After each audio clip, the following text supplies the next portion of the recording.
6 morts, dont 15 blessés, dont 13 légers. C'est le bilan encore provisoire de la déflagration d'hier à Tissirindi, dans la ville de Goma. La police scientifique est sur le site pour élucider cette affaire macabre. L'industrie touristique et les chaînes hôtelières font toujours bon ménage. Le ministre du Tourisme a patronné la cérémonie de signature du partenariat qui voit l'Institut congolais de conservation de la nature, ICCN, et Serena Hotel convolés en juste noces. Approximatifs sont incompatibles avec le système LMD dans les efforts de numérisation du secteur. Le ministre de l'Enseignement supérieur et universitaire a remis les 2 premières cartes biométriques à l'université de Kinshasa. Voilà pour les titres. Comme de tradition, chaque vendredi, le gouvernement était en Conseil des ministres. La situation sécuritaire sur l'ensemble du territoire national, la saga des pompes-essence, des points débattus à cette réunion du Conseil des ministres présidée par le Premier ministre en distanciel et dont le compte-rendu vous sera fait par le ministre de la Communication et des médias, porte-parole du gouvernement. Il est 20h à Kinshasa, 1 heure de plus à Lubumbashi, c'est l'heure de vous informer. Mesdames et messieurs, bonsoir et très heureuse de vous retrouver à travers cette grande édition d'information sur la chaîne nationale. C'est acté, la République démocratique du Congo fait son entrée comme 7e pays membre de la communauté Afrique de l'Est. La signature du traité d'adhésion de la RDC dans cette organisation sous-régionale est intervenue aujourd'hui au State House de Nairobi en présence des chefs d'État ougandais, rwandais et kenyans et tout naturellement celui de la République démocratique du Congo, Félix Antoine Tshisekedi Tshilombo. Regardez. C'est dans une ambiance solennelle au State House du Kenya que la République démocratique du Congo a officiellement scellé son adhésion à la communauté d'Afrique de l'Est. En apposant sa signature dans le traité d'adhésion ce vendredi 8 avril 2022 au State House de Nairobi en présence du président Uhuru Kenyatta, président en exercice de cette organisation sous-régionale, du président ougandais Kaguta Museveni et du président rwandais Paul Kagame, le président Félix Antoine Tshisekedi fait de la République démocratique du Congo le 7e membre de la communauté d'Afrique de l'Est. Pour le président Uhuru Kenyatta, l'entrée de la RDC dans la communauté d'Afrique de l'Est marque un tournant capital dans l'histoire de l'intégration de la région. Cette adhésion marque également la réalisation des plans du président Félix Antoine Tshisekedi qui, lors de son discours d'investiture le 24 janvier 2019, avait évoqué un rapprochement avec l'Est. Cette adhésion contribue à la consolidation de l'exploitation des atouts économiques de nos pays respectifs et à l'accès de nos populations aux opportunités offertes par cette coopération élargie et renforcée. En procédant ce jour à la signature solennelle du traité régissant la communauté d'Afrique de l'Est, la République démocratique du Congo renouvelle son engagement exprimé à travers ma voix lors de mon allocution du 29 mars dernier, lequel consiste à œuvrer de toutes ses forces pour le développement de notre communauté, notamment par l'optimisation de l'exploitation des nombreux atouts économiques de nos pays respectifs et des opportunités de coopération insuffisamment exploitées qu'ils offrent pour le bien-être de nos populations. Devenu 7e pays membre de la communauté d'Afrique de l'Est, aux côtés du Burundi, du Rwanda, du Kenya, de l'Ouganda, du Sud-Soudan et de la Tanzanie, la République démocratique du Congo partage ses frontières avec 5 États membres de l'organisation et représente environ 6% des exportations des pays. Dans son discours, le président Félix Tshisekedi a fait part de sa satisfaction. En adhérant à la communauté, le peuple congolais ne veut pas seulement se contenter des bénéfices d'un commerce intracommunautaire, mais il aspire d'abord et surtout à entretenir des relations fondées sur la paix et la sécurité de tous. Dans cet ordre d'idées, le peuple congolais renouvelle son engagement légendaire en faveur d'une politique de bon voisinage, qui constitue un des axes majeurs de sa politique étrangère et régionale. Autant il attend des autres peuples le même engagement pour la paix et la sécurité de tous, sans lesquels il devient improbable de réaliser les buts et objectifs de la communauté. Parmi les retombées de cette adhésion figure la réduction des tarifs douaniers pour les marchandises réceptionnées dans le port de Mombasa au Kenya et de Dar es Salaam en Tanzanie. Notez que lors de son discours d'acceptation d'adhérer à cette organisation, le chef de l'État avait proposé la création d'une nouvelle institution au sein de la communauté d'Afrique de l'Est qui sera chargée de l'environnement, des ressources naturelles et des mines.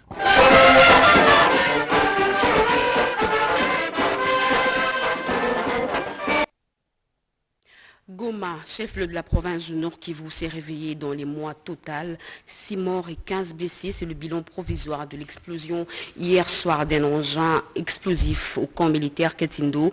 Les enquêtes se poursuivent pour déterminer l'origine de cette explosion. Regardez. Dans une explosion d'un engin survenue dans la soirée du jeudi 7 avril 2022 au camp militaire Katindo, selon le gouverneur du Nord Kivu, le lieutenant-général Constant Dima, la nature de cette explosion reste à déterminer par les enquêteurs. Au terme d'une descente sur le lieu du drame, aux premières heures de ce vendredi 8 avril, l'autorité provinciale s'est dit très émue pour la perte des vies humaines, parmi lesquelles figuraient un lieutenant-colonel et son épouse, un capitaine ainsi qu'un adolescent d'environ 12 ans. Je présente mes condoléances les plus sincères donc à la famille et à tous les commandants des unités touchés par ce drame.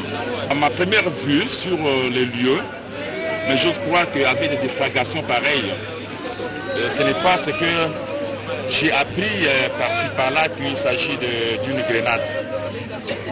En vue des impacts et des déflagrations, ça doit être un engin explosif improvisé. Pour l'instant, c'est 6 morts, et parmi lesquels nous déplorons aussi des officiers supérieurs. Nous avons un lieutenant-colonel, un capitaine, 3 femmes et un enfant. La population doit rester calme. Nous sommes dans la province, nous faisons face donc, au terrorisme. Que la population ne cède pas à cette terreur-là. Les enquêtes sont en cours pour déterminer exactement il s'agit de quoi. Rappelons que le drame s'est produit dans une terrasse située au cœur même du camp Katindo, communément appelée Maison Mère chez Werason. Les restes des corps des victimes ont été aussi récupérés. Les enquêtes sont en cours avec l'appui de la police scientifique de la MONUSCO. À Kinshasa, 2 lois de ratification votées hier à la Chambre basse du Parlement, l'une portant autorisation de la convention entre le Royaume de Belgique et la République démocratique du Congo pour le transfert des prisonniers, et ça a été renvoyé au Sénat pour seconde lecture, et l'autre loi portant prévention et répression du blanchiment des capitaux et du financement du terrorisme, et elle a été renvoyée à la commission mixte PAJ et ECOFIN. Les détails avec Sylvie Mouembo et Bernard Baudou. 6 points étaient inscrits à l'ordre du jour de cette plénière présidée par le président de l'Assemblée nationale, Christophe Mbosoko Diakwanga. Il a porté dans la foulée l'examen et vote de la loi autorisant la ratification de la convention d'entraide judiciaire en matière pénale entre le Royaume de Belgique et la République démocratique du Congo, ainsi que le projet de loi autorisant la ratification de la convention entre le Royaume de Belgique et la RDC sur le transfèrement de personnes condamnées. L'économie générale de ces 2 textes de loi a été présentée par le vice-ministre de la Justice. Amato Bayoubaziré a expliqué à la représentation nationale l'importance de cette convention qui ne s'applique pas à l'exécution des décisions d'arrestation et des condamnations, mais à la demande d'entrée judiciaire. Après débat, les élus du peuple ont adopté les 2 projets de loi. Ces textes ont été renvoyés au Sénat pour seconde lecture. Concernant le projet Pont-Rotrail sur le fleuve Congo, une plateforme de liaison de toute l'Afrique, le ministre d'État, ministre du Plan, Christian Mwando, a présenté le projet de financement, construction et d'exploitation du Pont-Rotrail sur le fleuve Congo. Une vision continentale qui vise à relier l'Afrique du Nord au Sud et de l'Est à l'Ouest afin de faciliter les échanges culturels et commerciaux. S'inscrivant dans cette vision continentale, le chef de l'État, Félix-Antoine Tshisekedi Tshilombo, attend voir la trajectoire de développement de la RDC se matérialiser à travers la réduction du déficit infrastructurel. Vu l'importance de la matière, l'Assemblée plénière a voté les 10 projets de loi et renvoyé au Sénat pour seconde lecture. Enfin, le ministre des Finances, Nicolas Kazadi, venu présenter des projets de loi liés aux appuis budgétaires attendus par l'exécution de la loi des finances 2022, a soumis à l'Assemblée plénière quelques innovations de ces projets de loi. Le rite congolais dans la célébration eucharistique, couché dans un livre de 259 pages intitulé « Le pape François et le missel romain pour les diocèses du Zaïre », préfacé par le pape François lui-même, a été présenté aujourd'hui par Modeste Bahati Lukwebo, président du Sénat et chrétien catholique à l'UCC, en présence du cardinal Fridolin Ambongo et du nonce apostolique. L'ouvrage est le fruit d'un travail d'une Congolaise, la sœur Rita Mbosso Congo, professeure à l'Université pontificale de Rome, et de plusieurs enseignants de l'UCC, Galor Kimpianga.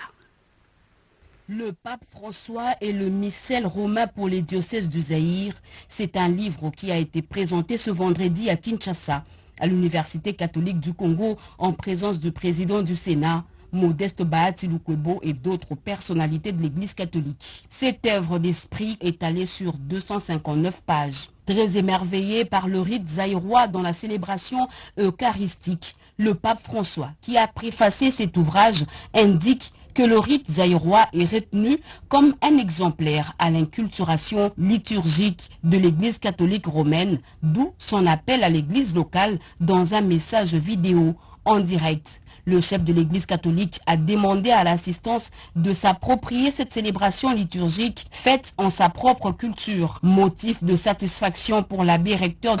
L'honorable Modeste Bahati, président du Sénat, qui, dans sa casquette à la fois de chrétien fidèle catholique, mais aussi de professeur, a montré l'importance de toutes ces recherches sur l'africanisation. Pour le président du Sénat, l'un des intervenants à cette activité, lorsque l'évangile est prêché dans une langue locale, les fidèles s'en approprient. Ce qui est particulier ici, c'est l'animation, le fait que déjà la messe, lorsqu'elle est dite, tout le monde peut la suivre parce qu'elle est donnée dans la langue locale. Et ceci renforce la foi. Non seulement que ça renforce la foi, mais aussi on sent qu'effectivement on communique avec Dieu, on communique avec son Église. Monseigneur le nonce apostolique Estero Balestero a insisté sur le fait que ce missel est l'aboutissement d'un travail de longue haleine qui a pris du temps. C'est un processus qui a mûri d'abord avec Monseigneur Mondiri Roy, ensuite avec Monseigneur Mosengo, qui a soumis ce rite à la congrégation pour le culte divin au moment où il était évêque de Kisangani et président de la Senko. La OU jouera un rôle important dans le programme de développement de 145 territoires, surtout dans le secteur agricole, propos d'un encadreur des maraîchères. Il est au micro de Marc Mangazakalala. Mon organisation Tosalela Congo est porteuse d'une mission devant permettre la concrétisation du programme du gouvernement de la République, qui est effectivement incarné sous la vision du chef de l'État, M. Félix Antoine Tshisekedi Tshilombo, qui dans sa vision voudrait que les sols congolais prennent la revanche sur les sous-sols. Raison pour laquelle notre organisation s'est donné une mission, parce que nous rendons compte que depuis des décennies, l'économie de la République démocratique du Congo se repose sur les richesses du sous-sol, autrement dit les richesses minières. Nous devons changer ce paradigme, d'autant plus que ces richesses ne sont pas exploitées par les Congolais. Pour notre organisation Tosalela Congo, il est impératif que nous nous appuyions sur les secteurs agro-pastoral pour que ce secteur devienne un pilier, un poumon économique du pays. Et en second lieu, nous aimerions aussi promouvoir et vulgariser les produits des terroirs de la République. Comme vous le savez, dans ces pays, nous avons beaucoup de richesses dans le secteur agro-pastoral et chaque province dans ses diversités. Notre organisation se donne pour mission de promouvoir et de vulgariser ces produits à travers les acteurs de ces secteurs. En justice, les avocats du barreau de Kinshasa-Gombe suivront dans le tout prochain jour une série de formations pour leur mise à niveau. Et pour ce faire, les responsables de ce barreau et le directeur général de l'école régionale supérieure de la magistrature de l'OADA viennent de procéder à la signature d'un accord de principe. Les détails avec Bobé Tengali-Samba et Papi Mbongo. L'école régionale supérieure de la magistrature de l'OADA, Ersuma, et le barreau de Kinshasa-Gombe veulent cheminer ensemble pour la formation des avocats. L'accord signé ce jeudi 7 avril 2022 entre le professeur Mayata Ndia Mbaye et le bâtonnier Jean-Claude Mbaki pose ainsi le jalon de cette collaboration telle que voulue par les deux parties. C'était en présence des membres du Conseil de l'Ordre. Je voudrais franchement le remercier de cette opportunité qu'il offre à l'école régionale supérieure de la magistrature d'atteindre un public cible de plus de 2000.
National de Virunga. Les deux parties viennent de signer un accord mutuel d'entente sous le regard du ministre du Tourisme, Modéron Simba. Memorandum d'attente mutuelle entre l'Institut congolais pour la conservation de la nature ICCN et l'hôtel Serena de Goma a été signé le vendredi 8 avril pour faciliter l'accès au parc national de Virunga à tout visiteur qui sera intéressé par la nature congolaise via les services qu'offre Serena Hotel. C'est sous la supervision du ministre national du Tourisme, Modéron Simba, que le directeur général ad intérim de l'ICCN, Olivier Moussiete, et le responsable de Serena Hotel ont apposé les signatures à cet accord d'attente afin de relancer les tourisme local, précise le ministre. Relance du tourisme local, ça veut dire nous avons mis en place un document qui permet aux visiteurs du Nord Kivu qui vont héberger dans l'hôtel Serena de visiter les parcs de Virunga et l'île de Tchegera, l'ensemble des packages qui est géré par la Virunga Fondation. C'est juste un signal pour d'autres opérateurs touristiques et que l'État congolais n'a jamais concédé la totalité des attributions sur le parc de Virunga. Ça veut dire que le parc de Virunga est ouvert pour tout opérateur congolais pour faire visiter ses clients ou les touristes de l'étranger ou des touristes nationaux. Et nous allons d'abord commencer par Rumangabo et île de Tchegera. Pour l'ICCN, rien ne peut faire attendre l'application de l'accord signé car l'accessibilité aux richesses naturelles du parc est ouverte à tous. Le fait d'ouvrir la porte au tourisme ici sur le site du parc national de Virunga est très symbolique. Parce que la question d'insécurité, c'est ici à Virunga qu'elle est la plus forte. Aujourd'hui, à l'échelle nationale, nous avons déjà une dizaine de destinations qui sont accessibles et sur lesquelles il y a la paix. Parc marin des mangroves, Bombolumene, Upemba, Kundelungu, Salonga, pas très loin d'ici vous avez la réserve de faune à Okapi, vous avez Garamba, toutes ces places-là aujourd'hui sont ouvertes et on n'y va pas parce qu'il y a un genre de petite frilosité, de crainte, etc. Non, aujourd'hui les portes sont ouvertes, allons-y et le fait de démontrer ça aujourd'hui ici à Goma avec l'hôtel Serena est un très bel exemple. Le responsable financier de Serena Hotel précise que la promotion du tourisme est aussi parmi les objectifs de leur entreprise. Parmi les objectifs de Serena, nous avons toujours promouvoir le tourisme. Nous allons orienter les clients parce que nous allons faire la promotion, nous allons faire le marketing pour que les gens puissent venir ici à Goma être logés au niveau de Goma Serena et aussi aller visiter les parcs de Virunga. Cette signature du mémorandum d'attente a connu aussi la présence du directeur du parc national de Kaouzi-Biega à côté d'autres responsables intervenant dans le secteur du tourisme, y compris le directeur du parc national de Virunga, Emmanuel Demerode. Affaire Victor Wakenda Boukassa du parti présidentiel. Après plusieurs semaines d'audition, le verdict est enfin tombé. Il est déchu de ses fonctions du président de la Convention démocratique de l'UDPS. Il lui est reproché le refus de répondre à l'invitation de cette commission à l'Embikaï. Victor Boukassa Wakenda ne peut plus engager le bureau de la Convention démocratique du parti CDP, organe délibérant de l'Union pour la démocratie et le progrès social Tshisekedi. Ceci est une sentence de la Commission nationale de discipline de l'UDPS. Plusieurs griefs ont été retenus contre cet ancien président de cet organe du parti présidentiel. C'est notamment le refus de répondre aux invitations de la Commission pour présenter ses moyens de défense et la délocalisation du siège de l'UDPS. La Commission nationale de discipline a pris les graves sentences suivantes. M. Victor Wakenda Boukassa est déchu de ses fonctions de président de la Convention démocratique du parti ainsi que le CDP, selon l'article 66, alinéa 4 des statuts de l'UDPS Tshisekedi. Toutefois, il reste membre de cet important organe, étant nommé par le président du parti, comme tel par la décision 26, comme nous venons de le dire, sauf que sa non-participation éventuelle aux travaux de la CDP sera considérée comme une désertion. Qu'il restitue tous les documents et archives de la CDP par le canal du secteur rapporteur du bureau de la CDP, faute de quoi il ne fera que multiplier les manquements qui seront pris en compte par la CND. En attendant de nouvelles dispositions, le vice-président Augustin Banouseya fera l'intérim du président de la CDP et le secrétaire rapporteur Yves Florentin Akweti reprend immédiatement ses fonctions au sein du bureau de la CDP. Suivez à présent comment se présente le programme des obsèques des accidentés de la rivière de Mai-Ndombe ici à Kinshasa. Dans la nuit du 16 au 17 mars 2022, une calamité s'est abattue sur la province du Kwilu par la perte de 9 compatriotes. Nos collègues sont partis de Mongata, de 0R et sur la surface du pont Mai-Ndombe, 2 faits. D'abord le brouillard hydrique et puis le manque de l'efficacité du frein, selon la déclaration des rescapés. Parmi les 11 compatriotes, 9 sont décédés. Parmi les 2 rescapés, il y a honorable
Nous sommes sur l'esplanade de ce stade municipal, Vélodrome de Kintambo, après quoi nous irons au cimetière Nécropole 1 sur la route de Bandundu, de Grand Bandundu.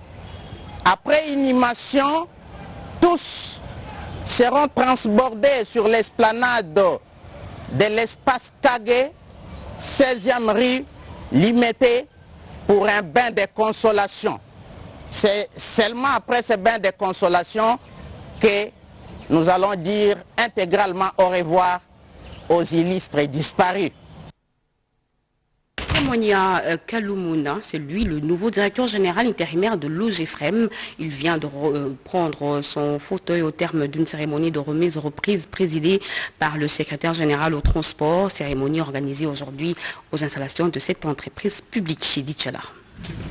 L'Office de gestion du fret multimodal OGEFREM a vivement besoin d'une stabilité indispensable à son bon fonctionnement. Olivier Mandila Moutala, directeur général ad intérim, passe la main à Justin Kamwanya Kalumuna, l'EMS, désigné directeur général ad intérim par le ministre des Transports, Voies de Communication et Désenclavement, Chérubin Okende. Il sera secondé par Théo Yamayama, directeur général adjoint ad intérim. La cérémonie de remise reprise, présidée par le secrétaire général au transport, Dona Bangula Mugangu, était l'occasion de mettre en exergue le rôle moteur de l'OGEFREM dans l'économie congolaise. Ce que vous posez comme acte chaque jour au quotidien, ça impacte directement la vie nationale. Les systèmes de transport jouent un rôle que le sang joue dans le corps humain. Donc c'est cette vitalité-là. Et vous, comme OGEFREM, vous êtes là pour garantir cette vitalité au sein de l'économie nationale. Après échange des signataires, des procès-verbaux, Justin Kamwanya a appelé les cadres et agents de l'OGEFREM au travail dans un esprit de collaboration pour qu'enfin cet établissement public atteigne les missions lui assignées par le gouvernement de la République. Étudiants, corps enseignants et administratifs de toutes les universités de la République démocratique du Congo auront bientôt des cartes biométriques, une façon d'éviter toute fraude au sein des établissements d'enseignement supérieur et universitaire au Dépenda. Elle est la première étudiante de l'université de Kinshasa qui vient d'obtenir sa carte biométrique après quelques minutes de capture pour son identification. C'est par ces gestes que le ministre de l'Enseignement supérieur et universitaire, Moïse Nzangi, vient de lancer, à partir de l'UNIKIN, l'opération d'identification de tout le personnel au sein de l'ESU et de tous les étudiants de toutes les universités de la RDC. Cette carte numérisée, obtenue par la capture et l'empreinte digitale, peut contenir plusieurs données biométriques de l'étudiant ou de l'enseignant et offre des innombrables avantages. Le ministre Moïse Nzangi précise que cette innovation apportée dans la gestion des activités académiques et scientifiques rentre dans le cadre de l'assainissement du monde universitaire. Nous avons lancé ce travail d'identification des étudiants, d'identification aussi du personnel.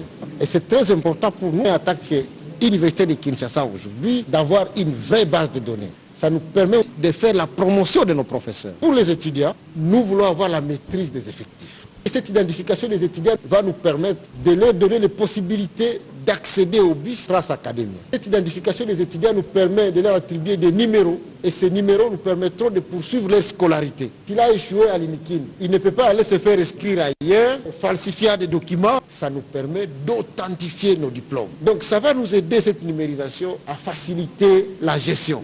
Les recteurs de l'UNIKIN, les professeurs de Jamaïca Yembe et une suite de professeurs étaient au premier plan en vue de prêcher.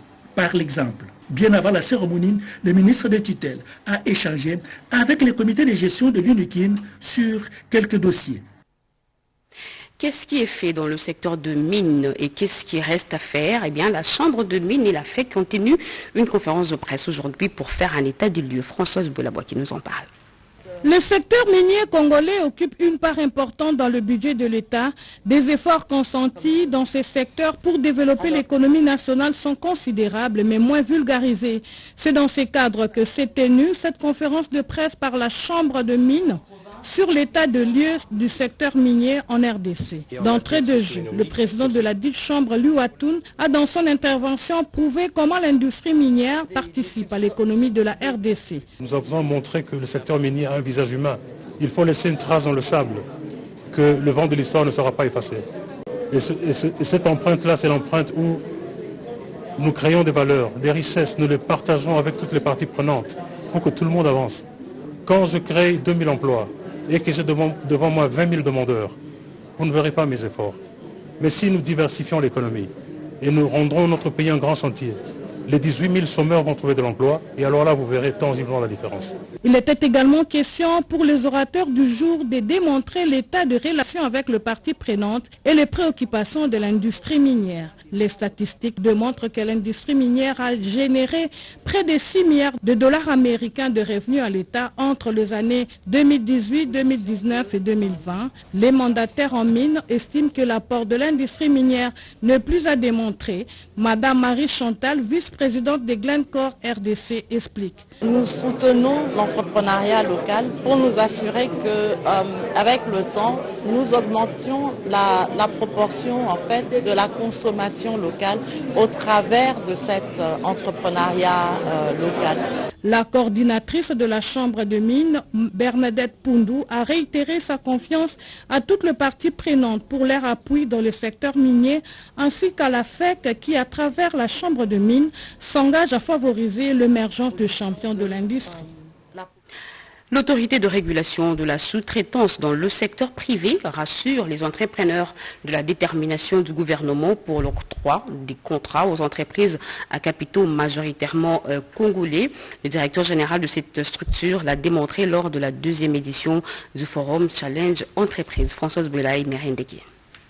Sous le thème « L'entrepreneuriat congolais à l'heure de nouveaux enjeux », la 2e édition Challenge Entreprise, tenue dernièrement à Kinshasa, a connu la participation de plusieurs responsables de différentes structures évoluant dans le secteur de l'économie et de l'entrepreneuriat. Présent à ces assises, le numéro 2 de l'autorité de régulation de la sous-traitance dans le secteur privé, Alain Boussi, a dans son intervention démontré les biens fondés de la loi fixant les règles applicables à la sous-traitance dans le secteur privé, une loi qui donne accès au marché pour le PME à capitaux majoritairement congolais. Cette loi a été prise à la faveur d'un constat selon lequel toutes les activités connexes et annexes aux grandes activités, ça veut dire la sous-traitance, étaient jusque-là monopolisées par les entreprises étrangères. Comment faire pour faire en sorte que les Congolais aient accès au marché, et ce, dans tous les secteurs de l'économie nationale. De cette façon-là que le législateur congolais a pensé faire en sorte que les Congolais participent au marché de sous-traitance. Pour mieux s'approprier de cette loi, l'ARSP a créé un site web permettant aux entreprises congolaises évoluant dans la sous-traitance de s'enregistrer afin de bénéficier des opportunités qu'offre cette loi. Il faut à tout prix braver les obstacles qui plombent le processus de mobilisation des recettes douanières et des accises. C'est le mot d'ordre du staff de l'administration générale des douanes au sortir de la réunion annuelle des directeurs centraux et provinciaux. Rikin Zozeloya Mayouel.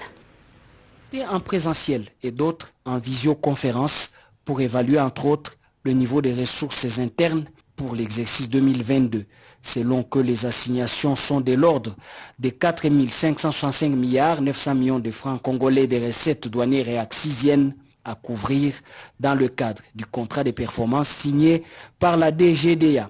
La directrice générale de cette régie financière, Jeanne Blandine Kawanda Walom, qui a présidé la réunion annuelle des directeurs centraux et provinciaux de la DGDA, a présenté sa vision. J'ose croire qu'à ce stade, ma vision de la douane a été suffisamment dévoilée. Il s'agit d'une part de placer l'homme au centre de l'action, en mettant l'accent sur la promotion de l'éthique professionnelle, en vue de lutter contre les antivaleurs sous toutes ses formes. Je saisis cette opportunité pour réitérer ma particulière gratitude au chef de l'État pour la marque de confiance placée en ma personne afin de présider aux destinées de notre administration avec l'assistance de mes 2 adjoints que vous connaissez déjà. Elle reste favorable à une nouvelle mise en place et au partenariat gagnant-gagnant avec les opérateurs économiques. En rapport avec la problématique de la fraude sur la valeur, la directrice générale de la DGDA recommande une application correcte des différentes méthodes d'évaluation en douane afin d'éviter les minorations des valeurs lors de la déclaration en se basant sur l'utilisation valable des outils de réforme. Tout est bien qui finit bien. Le mois de mars, mois dédié à la promotion de la femme, s'est clôturé à Mbujimaï dans le Kasaï oriental. La ministre du Genre, Enfants et Familles, Gisèle Ndaya, a remis des kits de résistance aux femmes formées sur l'éducation financière. Cédric Nina nous fait revivre quelques temps forts de cet événement. C'est en grande pompe que les activités dédiées au combat de la femme se sont clôturées à Mbujimaï dans le Kasaï oriental, sous la présidence de la ministre du Genre, Enfants et Familles, Gisèle Ndaya, représentant des confessions religieuses locales, ministre des exécutifs provinciaux de l'espace Kasaï, ayant dans leurs attributions le genre, structures féminines et autres autorités politico-administratives ont répondu présents à cette cérémonie à la dimension nationale. Dans son allocution, la patronne du genre a remercié les chefs de l'État et les premiers ministres pour leur accompagnement dans la promotion des droits de la femme dans un contexte si particulier, c'est lui, la lutte contre les changements climatiques. Pour atteindre notre idéal, la femme doit encore une fois prendre conscience de la situation de l'heure, s'organiser en coopérative, s'instruire, faire des formations d'apprentissage, quel que soit l'âge, entreprendre, faire la politique, en adhérant dans un parti politique pour affirmer son leadership. La ministre du Genre du Kasaï oriental a peint à son tour les tableaux sombres sur la situation difficile des femmes dans le Kasaï oriental, victimes très souvent des violences basées sur le genre. Des kits de résilience ont été remis à un échantillon représentatif des femmes participantes à l'atelier de renforcement des capacités des femmes entrepreneurs. Question de booster les activités génératrices des revenus. S'en est suivi la visite des stands des produits locaux. Miss Indépendance RDC 2022 a ouvert ses portes le 8 avril 2022 à Kinshasa, et cela pour encourager les femmes à poursuivre leur éducation formelle et à être une source de socialisation. Paulette Lombard. Ériger la nouvelle génération de femmes congolaises leaders en vue d'insuffler des valeurs, des principes, des normes et des comportements aux candidates dans la mission de faire ressortir leur beauté intérieure. C'est là la vision de l'aventure Miss Indépendance RDC 2022, deuxième édition. La cérémonie de l'appel à candidature dans les 26 provinces a eu lieu ce 8 avril 2022 à Kinshasa par la présidente du comité d'organisation Miss Indépendance RDC 2022, deuxième édition, Madame Véronique Kachala. Pour ce lancement, je tiens vraiment à ce que ça aille jusqu'au bout. C'est un combat et je tiens à remercier les parents surtout qui nous ont accompagnés et qui ont accompagné leurs filles. Et certains qui sont ici, que tout le monde envoie sa candidature et que nous ayons les 2 mois que nous avons de préparation, que nous arrivons jusqu'à la fin. Au critère 1m74, 18 à 25 ans et que les diplômes d'État et la nationalité congolaise. Voilà. Notons que la finale des aventures de Miss Indépendance RDC 2022, deuxième édition, aura lieu à Kinshasa le 30 juin de l'année en cours. Processus électoral, actualisation des cartographies opérationnelles du niveau 1. 326 agents et cadres de la CENI venus des 26 provinces viennent de renforcer leur capacité pendant 7 jours. Ces assises ont été clôturées par le président de la CENI, Dini Kedima, Teddy Samba et Hervé Mpouti. 326 cadres et agents de la Commission électorale nationale indépendante venus de 26 provinces ont été outillés sur l'actualisation des cartographies opérationnelles. Le président de la centrale électorale de Nikadima Kazadi a formulé le vœu de voir les enseignements reçus être mis en pratique par les bénéficiaires. Je suis convaincu que vous serez sans complaisance dans votre travail. Effectivement, tous les collègues ont parlé de l'UBNI. En effet, ce n'est pas un slogan. Nous pensons qu'après 3 cycles électoraux, nous sommes dans le 4e cycle, il y a des choses, il y a des fautes que nous ne pouvons plus nous permettre. Il est vraiment important que chacun joue son rôle avec toute la responsabilité nécessaire. Débuté le 1er avril dernier, les participants ont analysé les aspects administratifs et financiers, les conditions de réussite d'une formation de qualité, le déroulement de l'opération d'actualisation des cartographies opérationnelles, la présentation et le remplissage des fiches. Le secrétaire exécutif national Totomabik Totokani, félicitant les participants pour leur assiduité en plus de leur application, s'est réjoui de la contribution des membres de la CENI de la supervision managériale et quotidienne. De son côté, Paul Mouindo Moulemberi, en présentant les résultats de cette cascade, fondement de toutes les opérations électorales, a relevé quelques difficultés rencontrées. Pour sa part, Sylvie Berembano Balume, questeur adjoint, a invité les participants à s'inscrire dans la vision du nouveau management incarné par Denis Kadima Kazadi, qui porte essentiellement sur le rebonding, notamment la refonte de l'identité d'une marque conduisant au changement des paradigmes de la centrale électorale. Plusieurs poches noires dans la capitale, l'électricité se fait de plus en plus rare et pour cause des pannes observées sur le groupe 26 et 23 Dinga 2. Une équipe de la SNEL est à pied d'œuvre et une délégation de la direction générale est arrivée sur place. On écoute Henri Makap et Amouteb, directeur de production Ouest au micro de Yvette Makontima. On avait 6 machines sur 6 à Inga 1 et 6 machines sur 8 à Inga 2. Aujourd'hui, en date du 26 mars, nous avions eu une panne du groupe 6 G26 Dinga 2 et en date du 3 avril, nous avions eu une panne du groupe 3 G23 Dinga 2. Cela a suscité une sous-production à partir d'Inga, ce qui fait pratiquement 150 plus 90 MW qui sont retirés du réseau. Et c'est ce que vous voyez, la gêne dans l'alimentation de l'énergie électrique sur la ville de Kinshasa. Mais les ingénieurs et techniciens de SNEL Inga sont à pied d'œuvre et je crois que d'ici là, nous pourrons déjà remettre la première machine G23 et après nous remettrons le G26. Je crois que cela a été ressenti dans la population et dans notre clientèle à Kinshasa et nous promettons que la situation est maîtrisée et que nos ingénieurs sont à pied d'œuvre pour remettre la situation le G23 et le G26.